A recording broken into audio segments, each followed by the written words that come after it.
नमस्कार मित्रांनो, चला तर आज आपण बनवूया मिरचीची भजी, जी की अगदी झटपट बनवून तयार होतात। तर त्यासाठी मी आपल्या जाड ज्या मिरच्या येतात तळायच्या त्या घेतल्या आहे आणि मटर घेतली आहे आणि 4-5 बॉईल उकडलेले बटाटे घेतलेले आहे। त्यांना छानपैकी बटाट्यांना सोलून घ्यायचं आणि मिरचीला मध्ये कट लावून घ्यायची। जर बिया जास्त असतील तर बिया काढून टाकायच्या आणि आपण त्यासाठी काही बेसिक मसाले घेणार आहोत, जसं की हळदी पावडर, मिरची पावडर, धने पावडर, गरम मसाला आणि कोथिंबीर। हे सगळं आपण एकजीव करणार आहोत। बटाटे छान कुस्करून घ्यायचे आणि त्यात आपण मटर टाकायची। मटरही त्यात छान मिक्स करून घ्यायची आणि त्यात सगळे मसाले टाकायचे आणि त्यांना छान एकजीव असं करून घ्यायचं। आता ही जी स्टफिंग आहे आपण ही मिरच्यांमध्ये भरणार आहोत।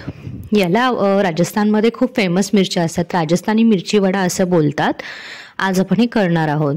हे खायला अगदी भन्नाट अशी लागतात आणि एकदा नक्की करून बघा आणि आमच्या चॅनलला पहिल्यांदा आले असतील तर नक्की सबस्क्राईब करा।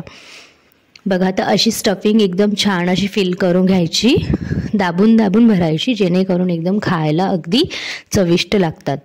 एका बाउलमध्ये आपण बेसन पीठ घेऊ वाटीभर, त्यात मीठ हळद टाकूया, थोडंसं तेल टाकायचं आणि थोडं पाणी टाकून ढवळून घ्यायचं।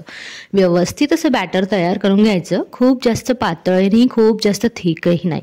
त्यात थोडासा सोडा टाकूया आणि एकाच डायरेक्शनने फिरवत त्याला छान असं फुलेपर्यंत मिक्स करूया। बघा तर आपलं बेसन पीठ हे किती छान फुलून आलं आहे, जेणेकरून आपल्या मिरच्या एकदम सॉफ्ट अशा लागतील खायला। त्यात मिरच्या ज्या होत्या आपण घेतलेल्या त्या छानपैकी डीप करून घ्यायच्या।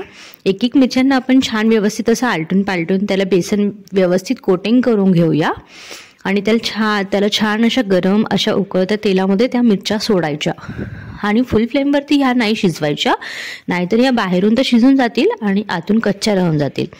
त्यामुळे त्याला लो फ्लेमवरती छानपैकी शिजवून काढायचं। बघा तर असं करून आपण सगळ्या मिरच्या एक एक करून तळून घेऊया आणि बघा किती छान दिसतंय मधून स्टफिंग त्याची आणि खायलाही अगदी भन्नाट अशा लागतात।